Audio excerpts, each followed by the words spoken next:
And subscribe हमारी video को जरूर।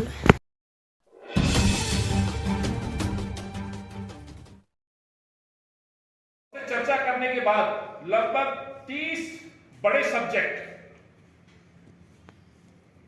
सब्जेक्ट में हमने इसको थोड़ा सा अलग करके सोचने का प्रयास किया है। जैसे वो विषय क्या हो सकते हैं दिल्ली से। वो महंगाई एक बड़ा विषय है जो राष्ट्रीय मुद्दा हो सकता है और है, अभी भी आम जनमानस परेशान है। उसी तरह अनएम्प्लॉयमेंट है, महिलाओं से संबंधित रेप की घटनाएं, दोषी कौन, केंद्र सरकार, गृह मंत्रालय, क्या होना चाहिए। निर्भया में जब सरकार बदली जा सकती है तो आज निर्भया के बाद दिल्ली के महिलाओं को कितनी सुरक्षा मिल पाई। आज भी खबरें कि मासूम बच्चियों को बेचने का काम, 15 दिन की बच्चियों को बेचने के लिए दलाल घूम रहे हैं। आज हमारी बच्ची कितनी सुरक्षित है, तो उनसे संबंधित उस विषय पर हम सुझाव लेंगे और उसको सम्मिलित करेंगे। ऐसा ही आज देश के अंदर जो हालात वर्ग है, जिनको संविधान में अधिकार दिए गए बाबा साहब के द्वारा उस निर्मित संविधान के अंदर, आज उन अधिकारों में कटौती की जाए। अर्बन डेवलपमेंट स्वाभाविक है, हिंदुस्तान की राजधानी है दिल्ली, तो यूडी से संबंधित लवली जी, भाई हारून साहब या घोषणा पत्र तैयार करते हैं तो उसे बहुत ही पवित्र ग्रंथ की तरह सामने रख करके हम लोगों के बीच में जाते हैं। उसी कड़ी में इंडिया अलायंस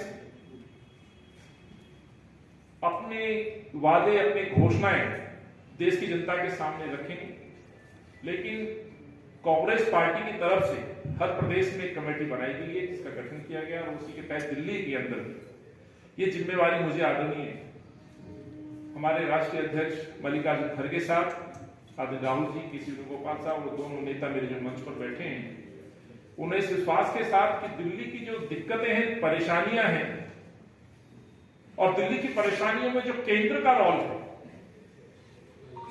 जो भाजपा या मोदी की या उनकी सरकार के द्वारा जो दिल्ली वासी भुगत रहे हैं, उन परेशानियों को हम अपने मैनिफेस्टो में सम्मिलित करें और जनता को विश्वास दिलाएं कि इंडिया अलायंस जीतने के बाद दिल्ली के जो अधिकार हैं, जो परेशानियां हैं, उनको हम दूर करने का काम करेंगे। स्वाभाविक है वो परेशानियां वहां तक पहुंचेगी तो उस पर वादे भी होंगे, तो उन्हीं परेशानियों को वो वर्ग जो प्रताड़ित है, वो अधिकार जो दिल्ली का मिलना चाहिए तो जो नहीं मिल रहा है, उन अधिकार, उन परेशानी, उन वर्ग के बीच में हम लोग जाने का एक प्लान लेकर के आए हैं। और आदरणीय मौर्य साहब ने जो बातों बातों में आपके बीच बात रखी, ये पहली मर्तबा होगा दिल्ली के अंदर कि दिल्ली के लोगों के बीच में कांग्रेस का कार्यकर्ता सुनाने में सुनने जाएगा। और ये प्रेरणा आती है हमें, हमारे जो प्रिय नेता, जुझारू, निडर, निर्भक, जो आज देश को जोड़ने का काम कर रहे हैं और एक भारत जोड़ो यात्रा के एक दूसरे चरण में एक नाम लेके निकले हैं, उस यात्रा का न्याय यात्रा। तो ये न्याय जो शब्द है, ये हमें ऊर्जा देता है, प्रेरणा देता है इस बात की कि हमें न्याय दिलाना है। और राहुल जी के उस उद्देश्यों को लेकर के हम दिल्ली की जनता के बीच में जा रहे हैं और यही काम राहुल जी निरंतर कर रहे हैं। चाहे वो कन्याकुमारी से कश्मीर का सफर रहा हो या नॉर्थ ईस्ट से लेकर के मुंबई तक का सफर हो, उद्देश्य एक ही है।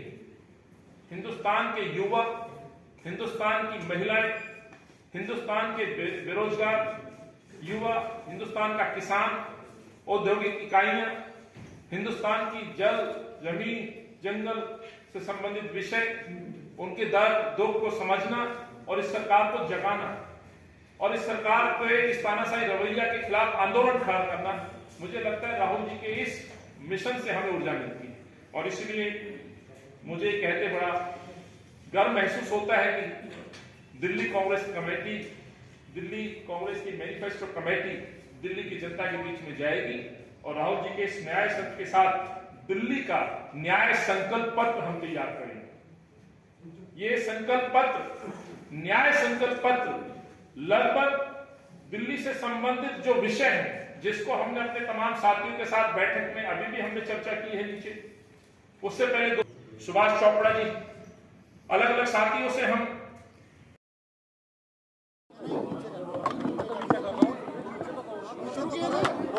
बोल बोलिए प्लीज ओके सर ये इंडिया में और दिल्ली में की सीट है एक सेकंड एनीवन प्लीज जी क्या कहेंगे आज जो मैनिफेस्टो का मीटिंग है किस तरीके से देखा जाए आप इसे किस तरीके से देखते हैं जो आम आदमी पार्टी ने अपने 4 कैंडिडेट डिक्लेयर किए हैं, मैं तो इतना ही कहूँगा कि उन्होंने अपने जो कैंडिडेट सिलेक्ट किए हैं वो सभी सोच समझ के किए होंगे। जो कुछ भी उन्होंने नाम डिक्लेयर किए हैं उसका स्वागत है। कांग्रेस की कब तक डिक्लेयर होंगे दिल्ली की हमारी जो है पहले भी बता चुके हैं कि हमारे पार्टी में एक प्रक्रिया होती है जहाँ स्क्रीनिंग कमेटी की रिकमेंडेशन जाती है और उसके बाद सीईसी में उसका संज्ञान लिया जाता है and then high command issues the mandate.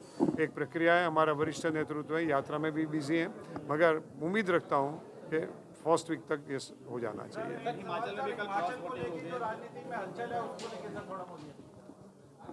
Will you please repeat your question? Himachal और प्रदेश में जो करते हैं बड़ी बेशर्मी से करते हैं, लोकतंत्र की लगातार जैसे कोई नरपिशाच होते हैं, डेली उसको कुछ लोई चखने की आदत हो जाती है। इसी प्रकार से भारतीय जनता पार्टी की सत्ता की भूख इतनी बन गई है कि हर दिन वो लोकतंत्र की हत्या करते हैं। ये देश में करप्शन को बढ़ावा दे रहे हैं और गैर जिम्मेदारा पनाना जो है उसको जो है पनाह दे रहे हैं। ये देश की प्रजा इनको कभी माफ़ नहीं करेगी। आने वाले दिनों में इंडियन हिस्ट्री में इन लोगों का नाम काले अक्षर से लिखा जाए।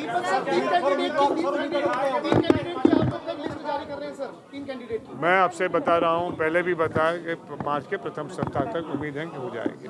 हिमाचल की राजनीति को लेकर अनुराग ठाकुर कह रहे हैं कि कांग्रेस झूठे वादे करती है और